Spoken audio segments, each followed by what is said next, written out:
is the sound of Universal Broadcasting Network at UBNradio.com. One of them wanted to be the security guy. He claimed he was a security guy.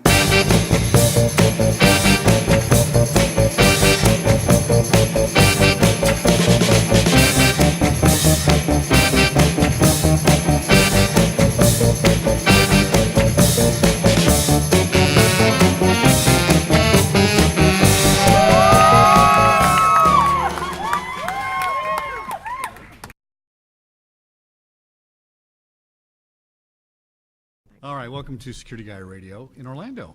Thanks, Chuck. Nice to be here with What's you. your name? Claire Sandbrook. And Claire, what do you do? I'm the CEO and founder of Shergroup. What does Shergroup do?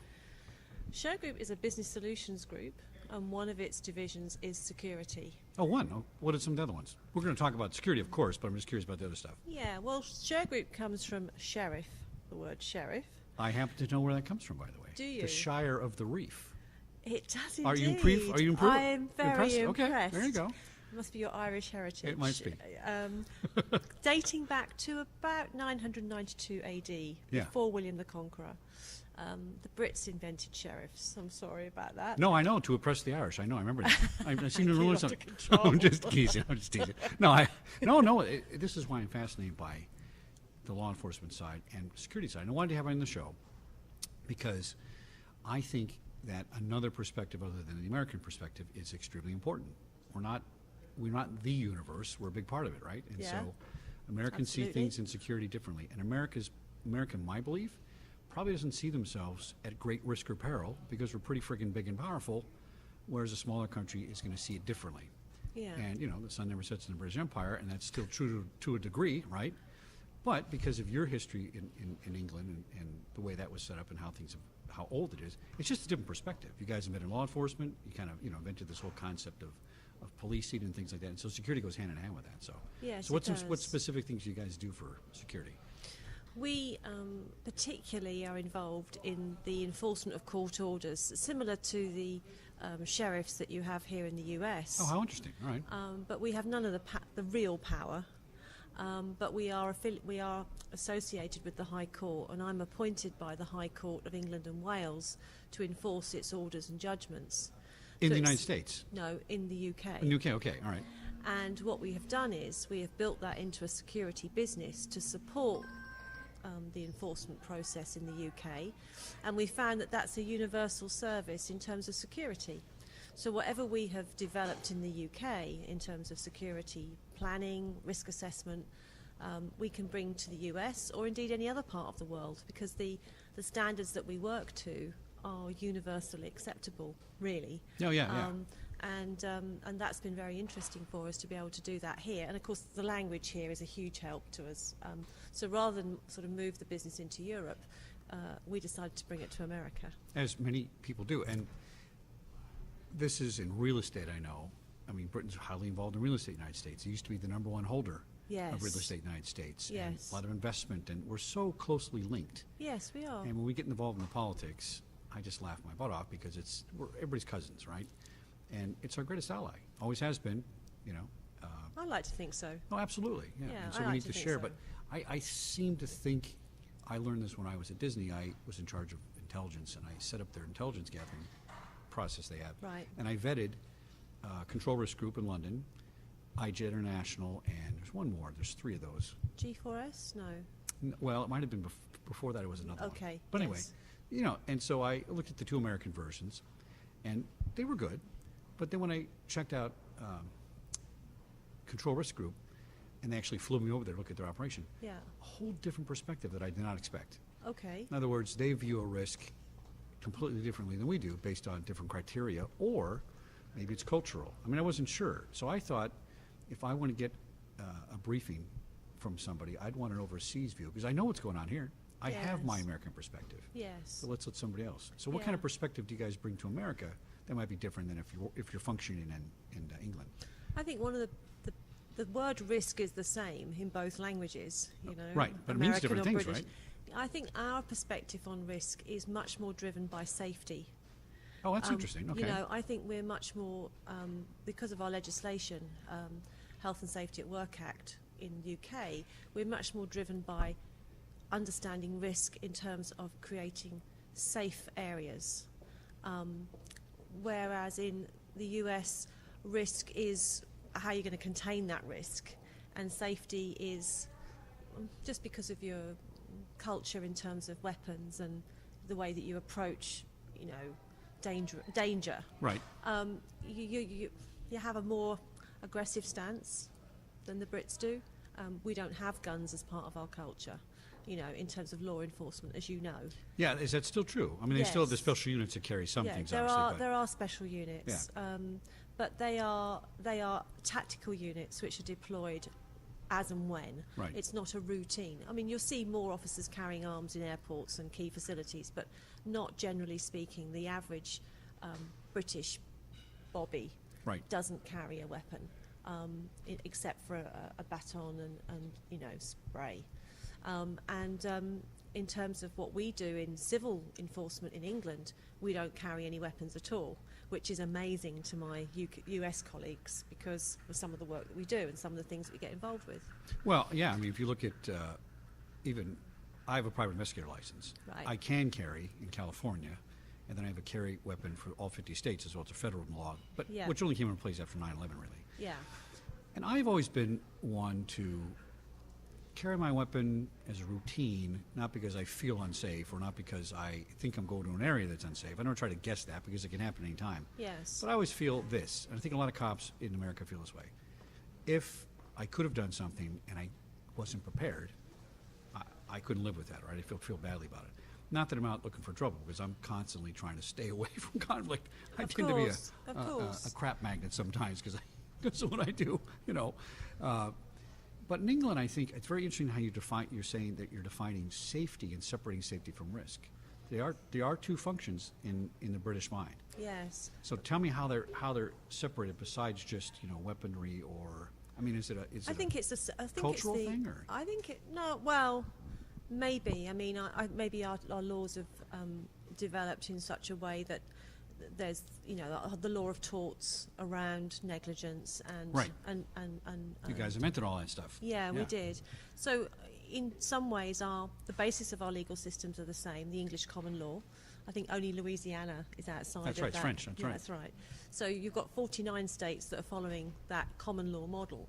But obviously, over 200 or 300 years, the path of the legislation in both countries is diverged, as you expect. Yeah, yeah.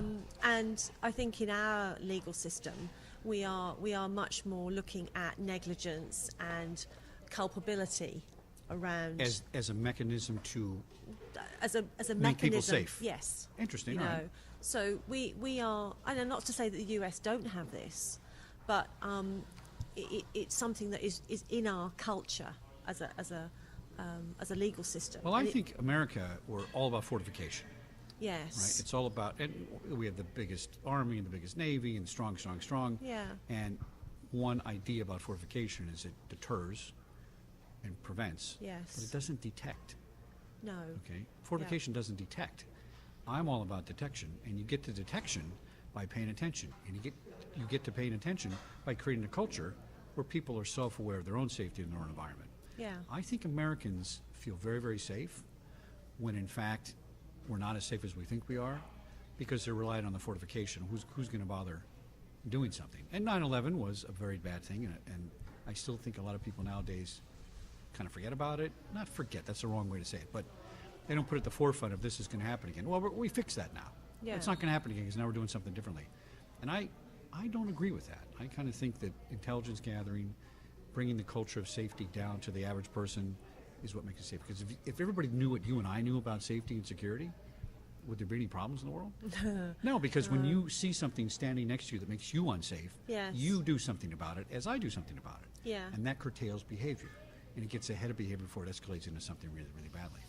So, I think when I travel to Britain, and I go to Britain, I'm going back there once every 5 weeks. oh wow, it's a long trip. And I don't think we have forgotten our experiences at the hands of terrorists. Right. I don't think when you're travelling on the tube in London, you're very aware of who is around you. I don't see in Orlando and places that I visit in the US that same kind of twitchiness. Oh no, people are asleep. No, you people, know, yeah, I agree with you. I think in Britain we're almost on high alert all the time. It's what's fed to us by our government. It's what's fed to us by our police. We're very, very aware. It's fed to us by our media. I mean, our media is much more global. We're looking at what's happening in the Middle East. We're looking at the terror threats coming from various parts of Europe and the Middle East, and thinking that London is an obvious target. And it seems obvious, right? It does. And so is the George Washington Bridge, and so is New York City and things like that. And I don't think we view it that way. No, but if you were as small as we are geographically. Do you think that makes a difference? I do think it makes a difference. Well, I mean, England certainly has a resilient defense system and military, and they're, next to us, they're equally or second best, whatever you want to call it. I mean, they're right up there.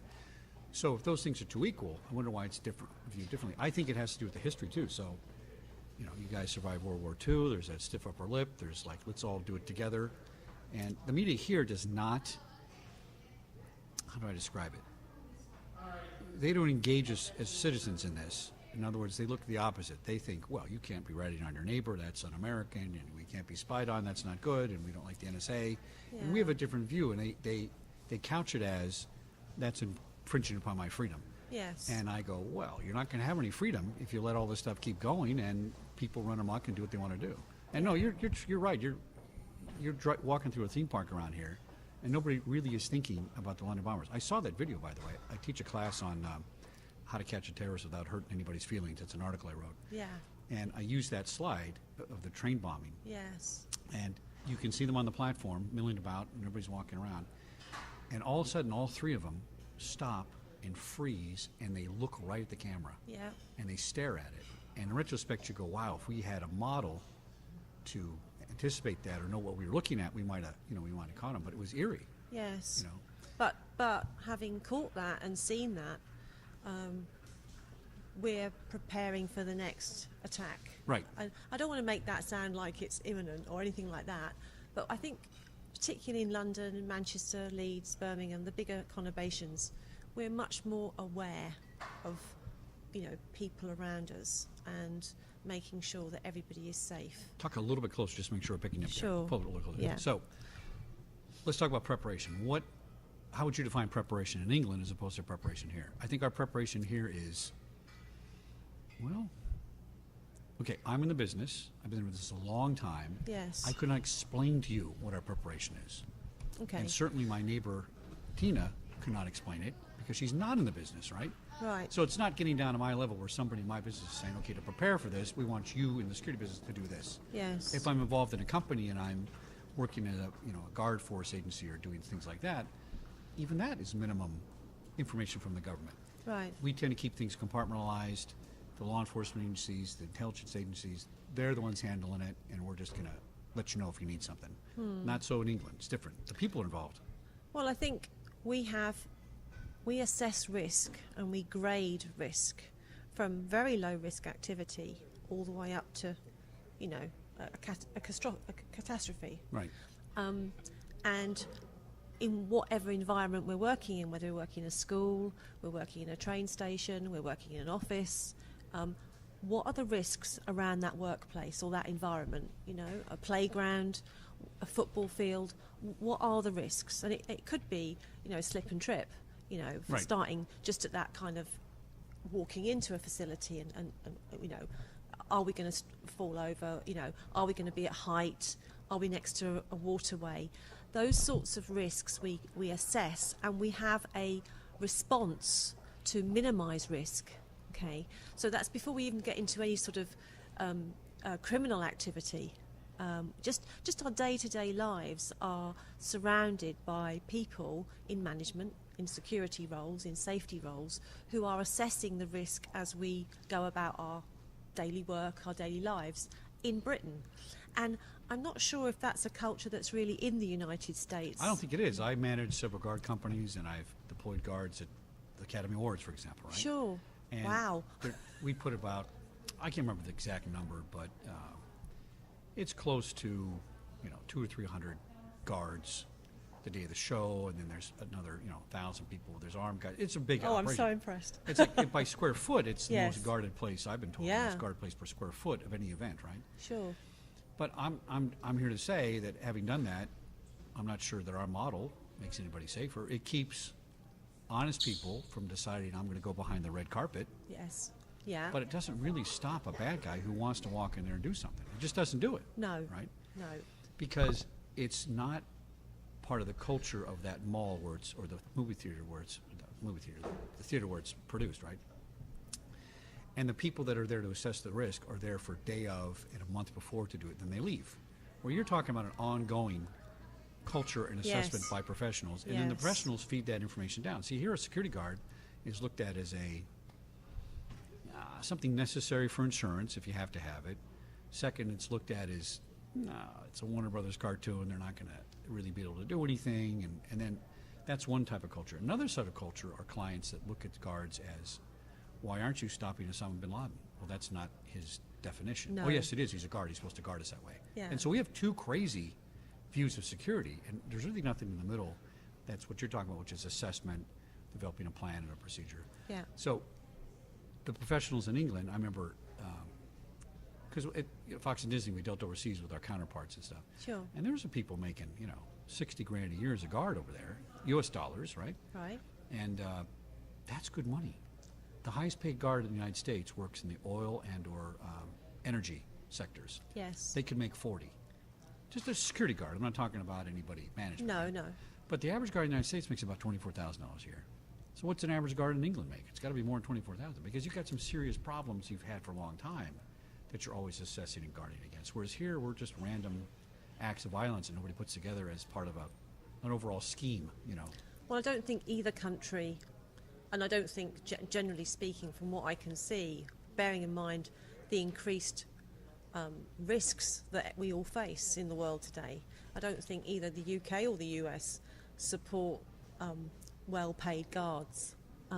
It's not as much as a profession over there? No, No, I thought it used to be. no, it's Because remember all the car bombings were going on years ago, Yeah. with the IRA and all that stuff. I thought it was Yeah. kind of more of a... I mean, there are different levels. Like here, you have your static guard, you have your door supervisor, which is like your A door supervisor? Yeah. I love these British terms. I'll have to put that in my lexicon. I remember a door supervisor. It's like Mind the gap, that's all I remember. yeah, mind the gap. Well, we don't have enough security on the tube, that's for sure.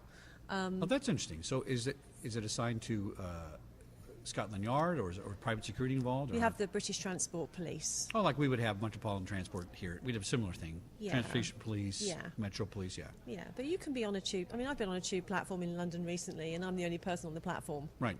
So what am I going to do down there with a rucksack? So I think, but the world over, security professionals, the men and women that staff the actual, the boots on the ground, I don't think are valued enough.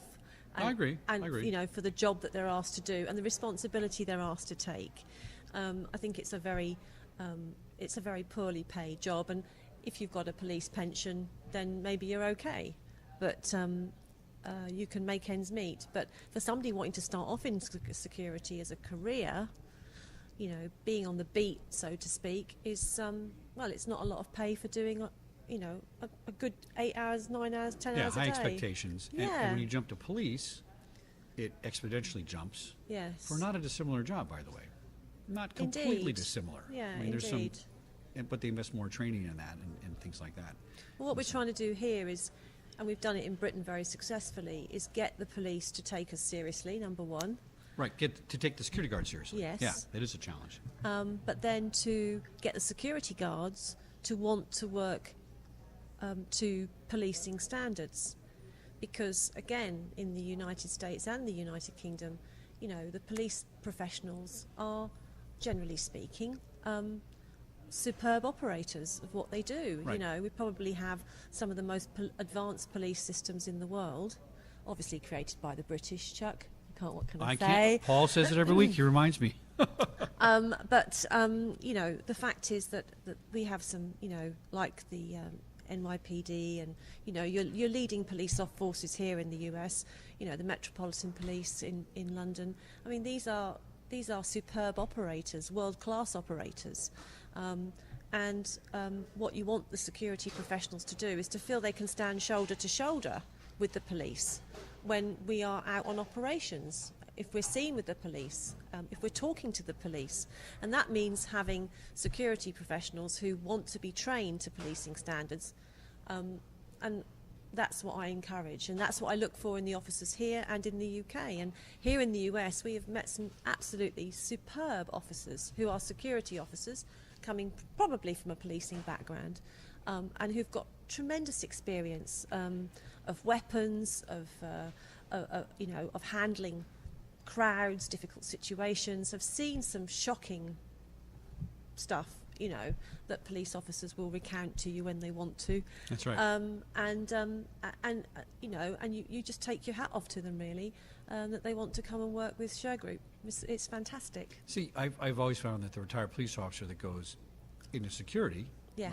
right, and you could say he has less legal authority, but similar responsibility. Yes. Right? And a guard has less legal authority than a police officer, in a way. Yes. They do a good job. And Yeah. they're not there for the money, because obviously you're making a lot less money as a guard than you were as a police officer, but it's a duty Yes. issue. Yes. And I don't really see the duty-driven guard. Now, in California, we have super high standards for police and training guards. Yes. There's some states in the United States where you do not have to have a guard license, or you don't have to have a guard company license.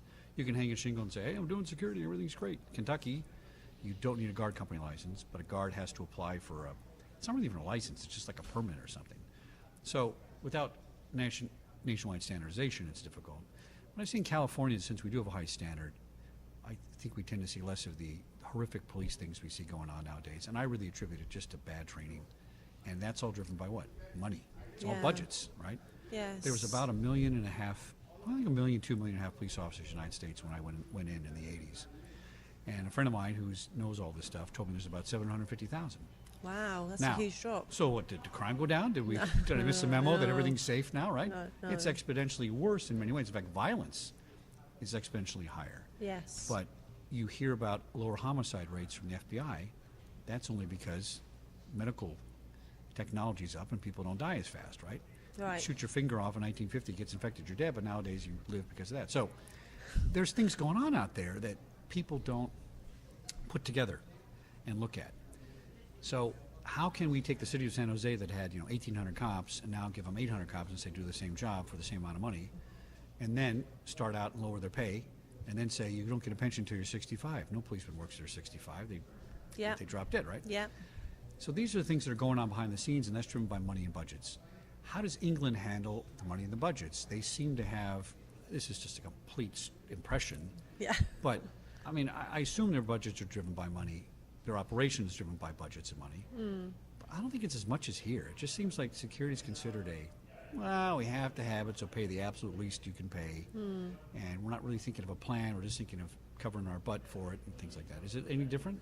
I think in Britain, budgets and cost savings are, after the crash in the late, 2009, whatever, every government is looking at its budget, and Britain has a huge deficit, and it has, the Conservative government, which would be the equivalent-ish of the US Republicans in power. David Cameron, is driving that with our. It's kind of a new thing. They haven't been in it for a long time, right? Yeah, well, they had a minority government before, with a liberal element to it, the Liberal Democrats, but they've now won an outright majority, and so you'll see the British government becoming more tight on law and order, but it will be driven by cost, because the government has been quite successful in turning the UK economy round in the last 5 years. Oh, that's good to know. So that's a positive, but what every government, I think, is doing is looking at efficiencies and headcount, and seeing if they can squeeze the same amount of productivity or security out of lesser people with lesser cost. When are we going to get some security robots? Is that coming? People are starting to They do got that. them in Japan. Yeah, I saw one at ISC West in Vegas a couple months ago, and it looks like R2-D2 kind of, and just roves around, does a lot of things, and doesn't sleep, and doesn't show up late for work, and there's a lot of benefits to it and stuff like that. But I know technology is trying to replace it. But back to my original statement about the human intelligence issue. I mean, you have to have people that look and touch and feel and participate in that.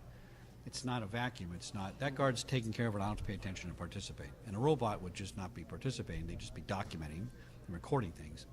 Oh, look at that. Somebody's calling me. How inconvenient while we're on the air. Sorry about that. That's all right. That's all right. I think the biggest thing that I see between the two governments, between the US and the UK, is that the UK set up the Security Industry Authority in 2001 ish, and has driven what you would class as a federal standard for security. That's interesting. I was through the United Kingdom. Say the name of it again? It's the Security Industry Authority, okay. The SIA. Every company, every guard has to be licensed to that authority. At a federal level now? Yeah. Okay. And there is an approved contractor scheme in which there is a voluntary code that security companies can sign up to, which sets 89 standards that have to be driven through the company, audited by government officials. Now, why is it voluntary? Is that because I think I know why, but well, they're trying to get self-regulation before they impose it, and see if companies, want to step up to the plate and do it. And I think it's a good move for our security industry. I don't see that in the US.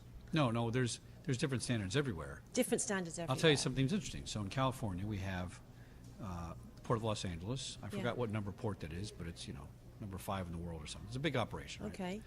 And we have the Coast Guard that sets maritime standards for security. Yes. And then we have a thing called a TWIC card, which is the Transportation Workers Identification Card. It's a federal card, which you use at airports, ports, things like that. Right. So let's say there's 5 businesses down there at the port. And one of them is Nissan, who imports their cars. It's some German company. And another one is a guy that imports, stoves. And another guy does food or something, right?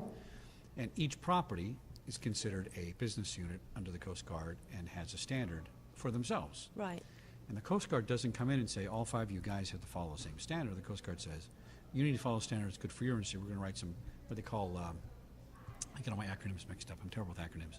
It's the security plan for your post, so to speak, right? Okay. And then the Coast Guard approves that and sits down and works with it. Now, what I learned from some of my shows is that there is not one standard, and the reason being is my Coast Guard enforcement guys go, well, Nissan can afford all this wazoo stuff, and so they can pay for it. We can't impose that upon the smaller company because he can't afford cameras and laser beams and all kinds of things. And I say, wait a minute. Why can't we just have a really good minimum that's economic that people have to do? So you take a quick card, and I walk into the Nissan import company, and I wave my card, and I scan it, and it goes in a machine, it goes in a database, and the Coast Guard or government says that's good. Right? Yeah. But I take the same card, I walk across the street to the stove guy. He's not required to have a scanner. Yeah. So he just waves the card, and they say, come on in. Yeah. Yeah. Fraught with peril, right? So I think maybe part of the plan with the British version is they may recognize these things, and we want you to buy into these 89 standards and economically implement what you can. But I still think there are some basic minimums we could all do. Definitely. That would raise it. And it doesn't cost a lot of money. A lot of times it's just training. Train and people on duty. And process, and that's what I like about the standards. They're very process driven. How long have they been in place now? They've been in place for about 7 years. So what kind of feedback is happening? What has changed? Have we seen more positive results? Well, you've seen the bigger companies obviously tick all the boxes, but then you've seen the bigger companies fall over at things like the Olympics, that's true. So even standards, I think what you've got to do as a company is you've got to embrace them. If you're going to have the standards, if it's just going to be a tick box exercise, or you're just going to have it in the compliance department of a large company, which you probably would have a compliance department. You would have it. And all the compliance gurus are walking around saying, yeah, we've got this and we've got this. If the man or woman on the street doesn't buy that standard and doesn't buy into that culture of the company, it won't happen. No, what you do, it won't happen. No. Yeah. So what the auditors try and do is actually go out to the sites and look at the officers on the ground, like your licensing officials would do here. Right. But they're measuring and benchmarking the people on the ground to an accepted standard, and a point system is in place, and what you do is you get points for how far you're adhering to the standard, how closely you're adhering. And then if you're a small company, but let's say you're a small company, but you're like Shergroup likes to be an innovative company, and you're bringing innovation into the workplace and into the process for the officers, you get points for that.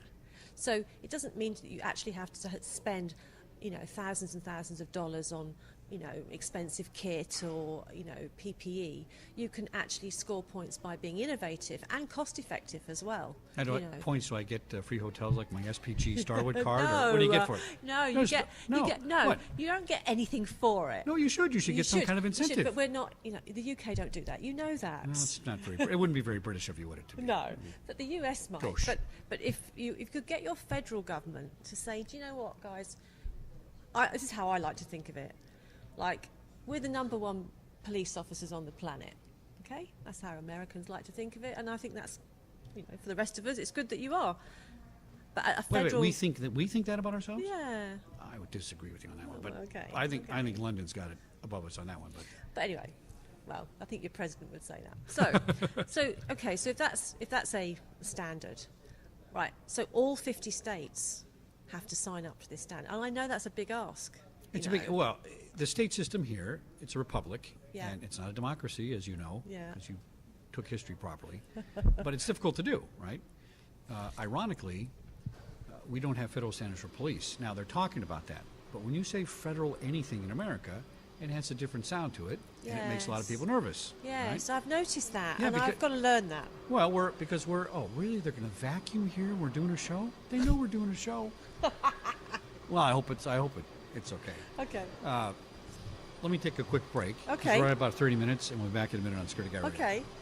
All right, welcome back to Security Guy Radio with my guest, Claire Sandbrook of Shergroup, Thank you, Chuck. or hashtag, as I did today. Put you out on all my social media today. Thank you. Get the word out there about stuff. We're learning about social media. We're getting our name out there gradually. So Oh, really? Yeah. No, I've been doing it quite a while, and it can be very powerful and educational if used properly. Yes, absolutely. So before the break, before the vacuuming, here at the lovely. Yeah, let's hope she stays and up there. She's working hard. I know. He's working hard. So we're talking about federal standards and how, if you say federal standard, there's a group of people in the United States. The United States is kind of half for things and half against things. We're just split down the middle. We've been this way a long time. It's disturbing to me. We will rally around the flagpole when something like 9/11 happens, but then we Yeah. go back to fighting and bickering and all this kind of stuff. And our two-party system, I think, creates a lot of that. You've got to pick one or the other, kind of, right? You Yeah. can either be, I'm a Democrat or I'm a Republican, and I'm independent. I've never registered for any party. I just don't believe in that. I want to make up my own mind. But a lot of people just vote the ticket, vote Yes. the party, and they want to think this way. And by the way, if you decide, well, my leaders don't think that way, I can't think differently, that's dangerous. Right? Yes. So when you say, let's set a federal standard for police officers, the reason that scares people is because particularly this country was founded because we had the federal police officers, the British government telling everyone what to do, and that didn't sit well with anybody. So we had 50 states, and we have Sure. all states have their own authority. Sure. So it's it's a cultural thing. Yes. I'm not saying it's good or bad, but it is difficult. Whereas in England, it's really more been about the sovereignty and the monarchy and the queen and the leadership, and it's just different, just different. So I could see it. I could see a federal standard coming out and not be taken offensively as a federal standard, right? So I'll tell you something about California that I know a lot about. I just finished the police academy again in November after 30 years. I went back to get recertified. It's about the same, except I was much more sore when I got out of there. But the standards, the practices, what they teach, very similar. And California is considered, with I think New York and one other state, to have the highest police training standards in the country. Okay. They spend a lot of time and effort and things like that. And this is seen in Yes. LAPD. LAPD could arguably be called the best police department in the world for a lot of reasons. One of them, ironically, that my friend Tim used to tell me is that they have half as many police officers as metropolitan New York area, right? And they make more arrests. Okay. Okay. Yes. It's an efficiency model, right? Yes. Because you got to do with more. Yes. And culturally in Los Angeles, the police in Los Angeles have always been not popular, not hated per se, right? But in New York, it's like, yo, how you doing? I'm the cop on the beat. And that's not LA. LA's driving around in a car. We were one of the first agencies that went to these, solid dark blue uniforms. They look black, but they're dark blue, right? Yeah. Came up with a new kind of a military look. Yes. Now the military look for police in the United States is being considered with these, bloused boots and, Yeah. that kind of stuff. But really, when LAPD came out, that was very military looking Yes. because it was founded by an ex-Marine guy. So LA and California get those standards. And a lot of times you go to another state and you go, look at that terrible thing that happened. Well, yeah, I get it because, they don't have the money to drive the standards and things like that. Sure. So how do we overcome that? I'm not really sure. I mean, what would your idea be to say, let's have a federal standard for police? Because then the next thing people say is, oh, you want a federal police department? Well, that's no good because now we have, what? Not a republic, you see, and that scares people in America. It's tough. It's a tough thing to overcome. Well, the thing that I'm learning about America, when we love it here, my husband and I we've settled into Orlando with our children, but how do you take the weather, by the way? it's hot and It's sticky. wet. It's wet. It's I'd rather live in California. I'd rather live in a sauna. At least I would get some spritz or something. It's just too. California's a lovely part of the world, but you do have federal standards, for certain things. You do have a federal government. Oh, it's getting bigger and bigger, and the fight is on to say it's too big. There's too many Yes. federal things. Let's not go any further. But Yeah. the EPA, Environmental Protection Agency, Department of Education, okay, that doesn't affect everybody every day. But a federal police department, that would see Yeah. bigger leap. Well, maybe it's not so much about having a federal police department with every officer on the ground being orchestrated by that department per se. Maybe it's about a federal tier of government which is responsible for policing across the United States and security of the United States. Of course, you've got your Homeland Security, and Right. you'll tell me all the other agencies that are in place. But you've got now both internally and externally threats. You've got disaffected Americans. Right. You've seen that in Charleston. You've seen that in various terrible situations which have been created in the homeland. And then you've got this constant bombardment of the media outside the United States, very unfairly, I feel, taking a pop at what the United States stands for and what it's trying to achieve. And if you've then got 50 states all arguing about whether or not they want to have a federal police department, Or standard, anyway. Standard. Let's say standard. Let's start lower, yeah. how do you protect yourselves? How do you make sure that all police officers are working to the same standard? How do you know that every citizen is protected to the same standard? Well, they're not. I will tell right now that they're not. Yeah. Just for all kinds of different reasons. I got stopped for a ticket. I didn't get one, luckily, in Illinois Yeah. a couple years ago. And it was like 2 o'clock in the morning. I was hungry and getting some food coming back. And I just said, hey, and I showed her my ID to get out of the ticket, right? Yes, Yeah. that happens, everybody. Don't send me letters, all right? Yeah. And she said, oh, you work in California? I said, yeah, I'm retired from California. She was all excited that I was from California as a police officer because we have a certain, rep or whatever you want to call it. Okay. I said, I don't mind. It's cool, is it? To It's be kind of cool. yeah. Okay. Okay. So I said, if you don't mind me asking, how much money do you make? And how long have you been? I said, I've been on 10 years. And she made, I think it was less than $40,000 a year. And Chicago's not a cheap place to live. No. And I thought, wow, that doesn't seem right. And then I did some training in Ohio recently, and I trained a company. One of my clients has internal guards that are policemen sometimes and guards other times, like we talked, right? Yeah.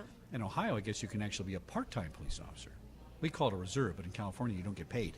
These guys Okay. get paid part-time. Right. And these guys were making, I don't know, 30-something a year, maybe 40 as a comp. Now in California, somebody my age is still a police officer is making $100,000 a year. Wow. Of course, now a house costs you $1 million. Yeah. It's proportionate, but that doesn't mean you have to buy a house. So the standards are way far apart for a lot of different reasons, training and stuff like that. And unfortunately, it's going to be driven first, I think, by money. Yes. But I always say that education doesn't cost a lot. Lack of education costs more. And so if we can set standards that people can, what's it going to cost to send out a memo and a book on, some Xerox paper and say, read this and try and do this. Yeah. When the government gets involved, unfortunately, sometimes, in all governments, I'm not just criticizing ours, bureaucratic and it's complicated, when it really just needs to be, let's sit down a briefing and read this about how, a better way to do things can be. So I think we could do that here. But to get all the states to agree because of politics, and politics are not governing, by the way. They're two different things. Politics Yeah. have nothing to do with governing people. I think the politics in America get in the way much more than in England. And I think there's more governing in England than there is politics. You have your scandals in politics, but things get done, it seems.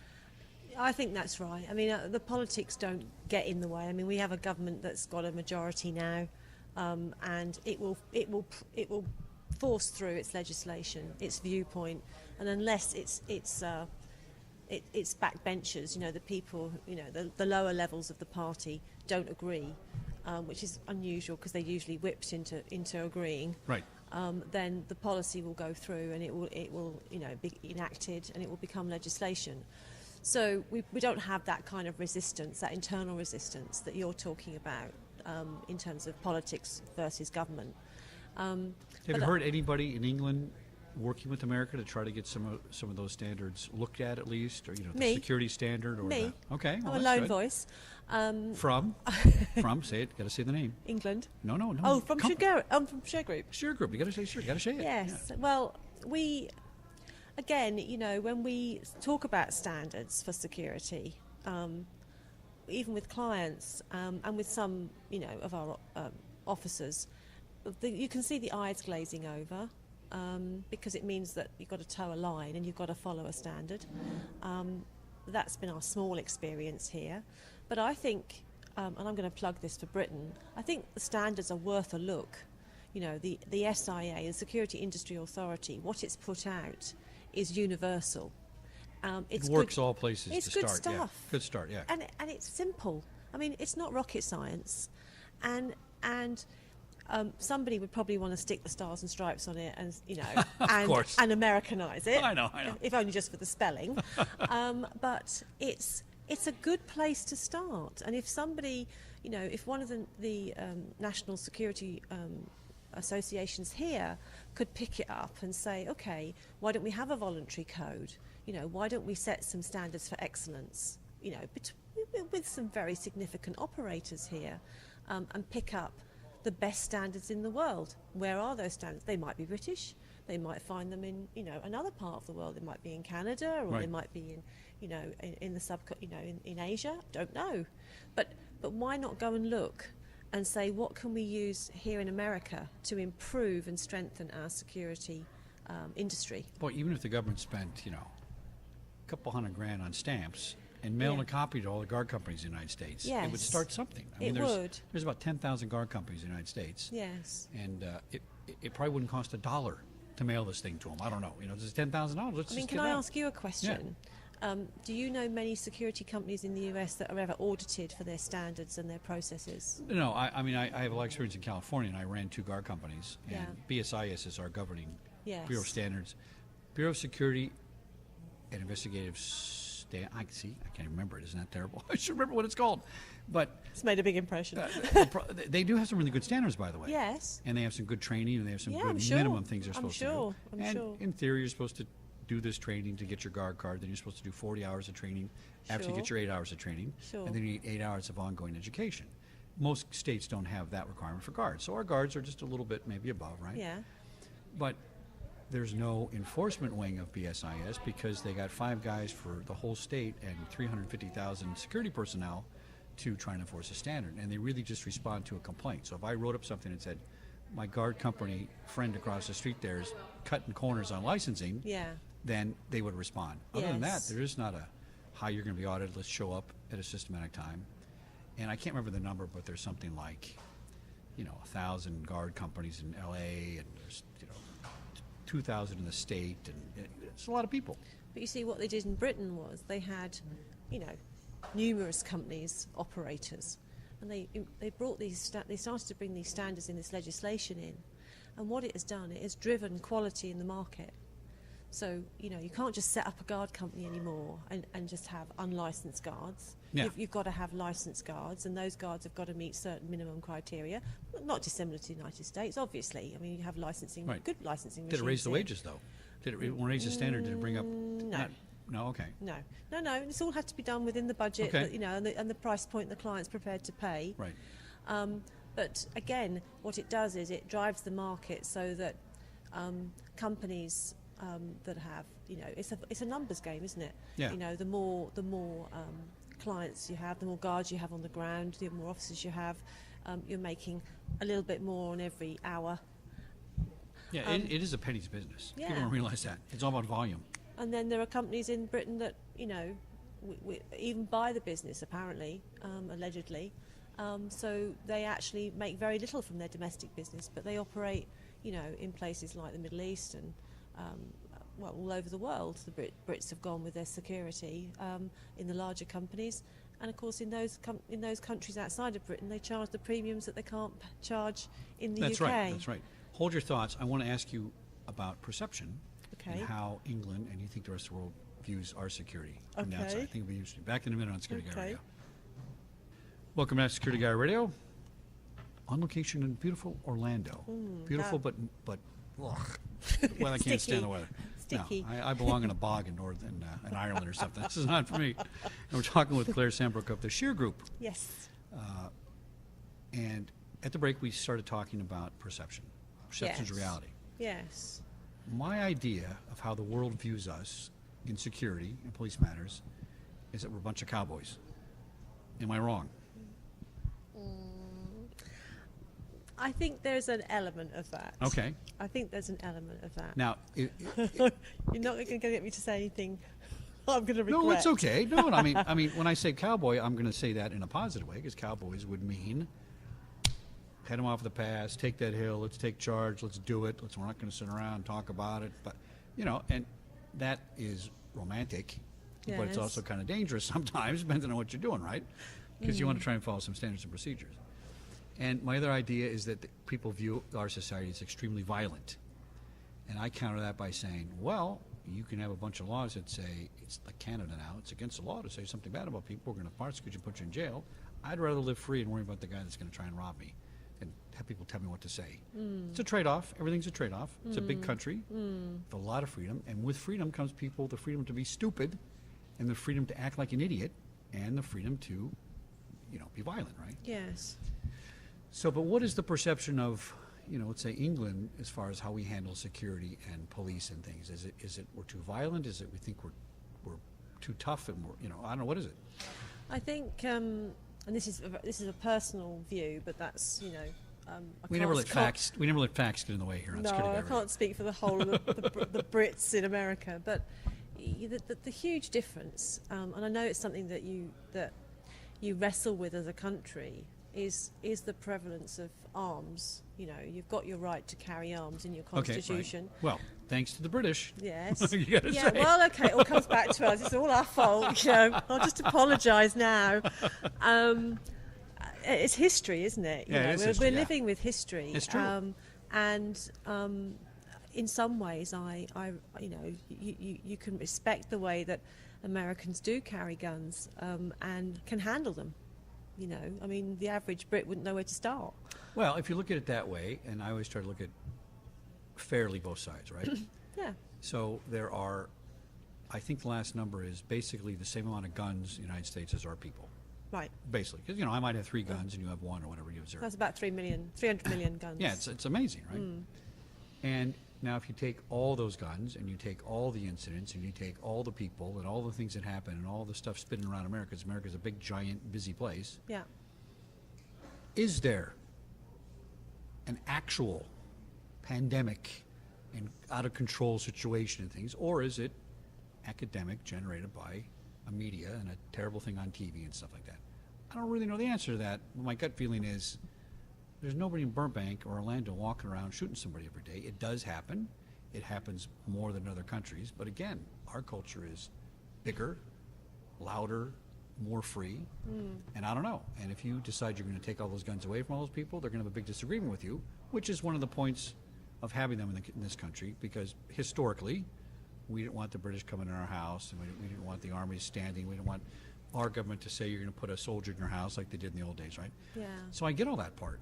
It doesn't give you the right, I think, to carry a AR-15 into the Atlantic airport like a guy did a couple weeks ago, because he can. Yeah. Because that's just dumb. Yeah. And if you want to be dumb in America, you have an absolute solid right to be dumb in America, and that's his right to do it. Go We ahead. wouldn't be But able to do that in Britain. I know, but if somebody shoots you, then that's Yeah. their right too. See. Yeah.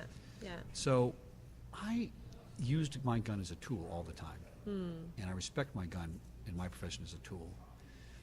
And, there's numbers that say in places like Arizona where, you can carry a gun, there's practically no crime. So I don't know.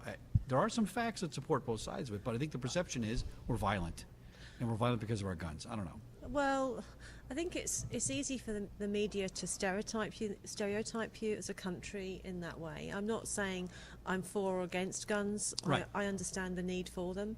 I think that the way that, as I say, Americans that I've met, and some of them have been very senior ex-police, ex-military people, definitely know how to handle a weapon. And you have to respect that because, as I say, the average Brit wouldn't know where to start, wouldn't be able to buy one easily, wouldn't be able to, buy the ammo for a weapon and wouldn't be really... It's not a culture. It's not a culture. No. The hunting culture's even gone now because that was for the aristocrats, and now you can't really get a shotgun now, right? It's not. Yeah, I mean, we're very trapped by political correctness in Britain. Yeah. And I'm sure a lot of my fellow Brits would agree with me on that, which, again, is a culture that is running partly because of our alignment with Europe, perhaps more than so than America. I think there's a lot of truth to that. I think and you are trying to get it, not trying to, but I mean, if you're going to stand with the group, you got to kind of try to play ball. And yeah, kind of I don't like it. I mean, that's Yeah. why we moved here, because we like the fact that you can speak your mind and you don't have to worry too much about. Obviously, you've got to be reasonable and as anywhere, as a good human being. But Right. it's gone another way in Britain. Now, I watch BBC News a lot Good. because I think it's just kind Sky News is better. Well, I used to work for them. Oh, I was there. well, I was okay. there when they were starting it back in the day. It was a big controversy. Yeah. That's a superb channel. Yeah. When I see BBC, I don't really see anything too controversial as perceptions of America. I mean, it seems factual to me. It's kind of, but like, what do the CNNs of Britain do when they want to politicize something about America, or do they do those kind of things? Is there commentary about us all the time? Well, I mean, you're talking about the violence in America.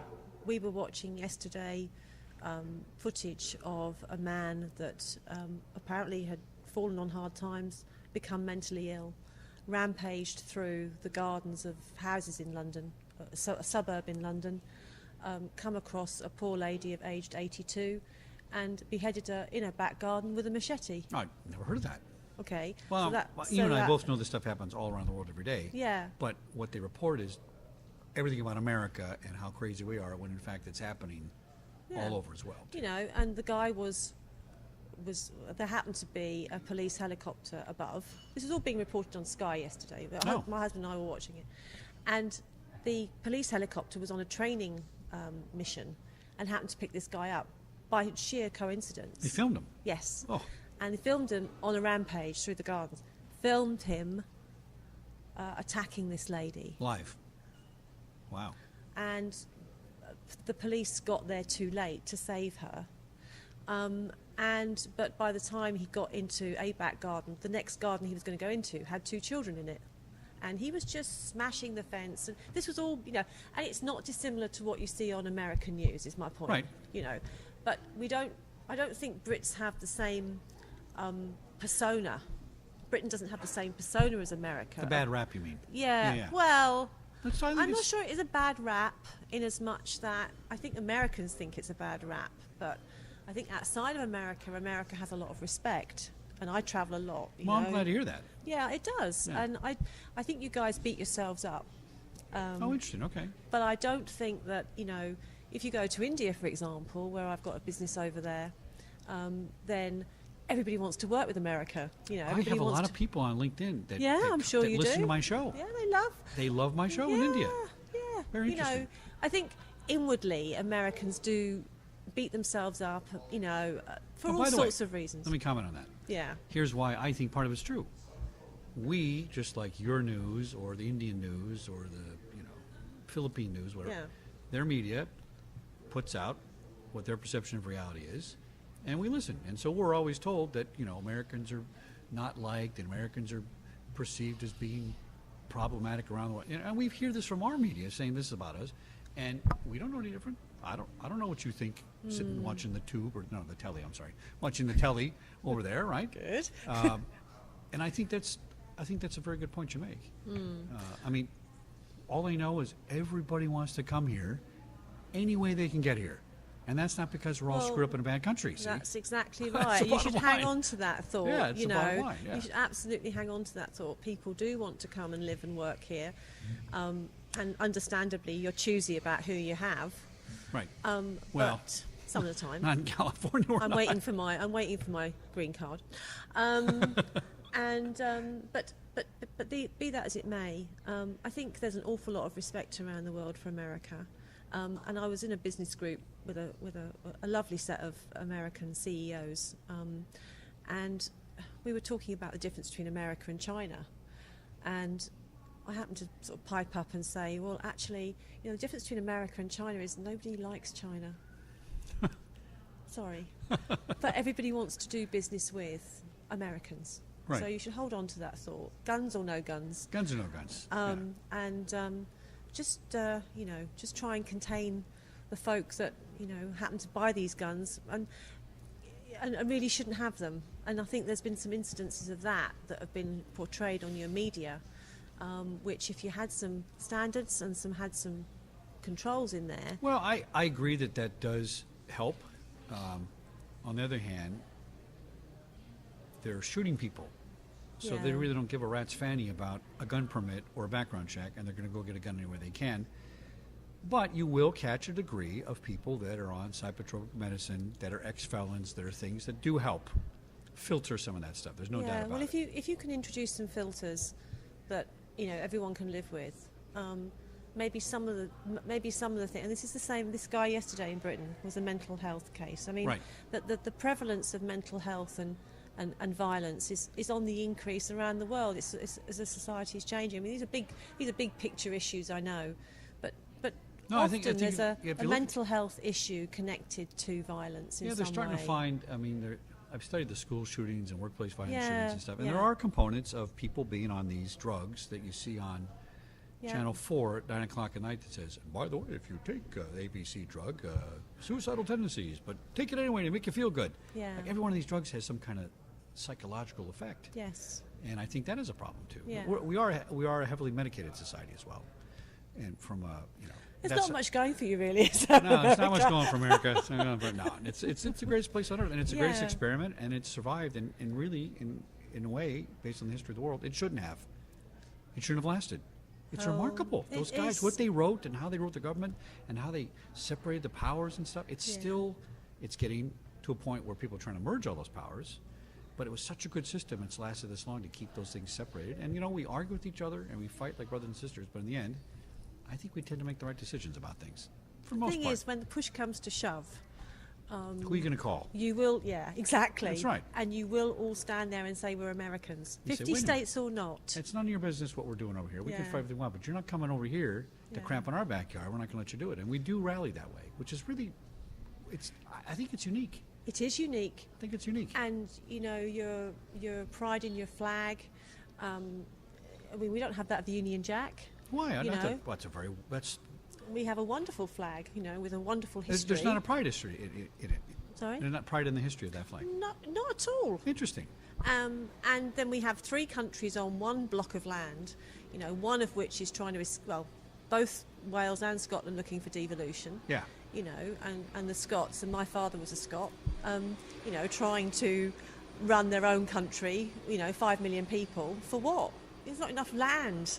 It's not enough, it's not enough to fall out about. Well, it's like Texas. Texas, in their constitution said, when it was written, 150 years ago, we'll see about this United States thing. We can get out anytime we want. And, they just might do it because they do have the industry They and the stuff, won't. I don't know. They're not going I think it goes anywhere. too crazy, but I can see that. That's interesting. No, I mean, no. the American flag does represent a certain thing that I think is different in other parts of the world. But I always thought the British flag was well respected around the world. I think it is outside. It's a bit like you are about your own country. The Brits are a bit down on themselves, really. But actually, the respect that we have, I mean, it's marvellous. And, we did the Olympics a couple of years back, as you know, and it really, I think that was quite a unifying moment for Britain. Yeah. Bringing the thing with our country is we have a wonderful multiracial society. I think we're much more, we have our tensions, Yeah. but I think we're a bit of an experiment as well, because we had an empire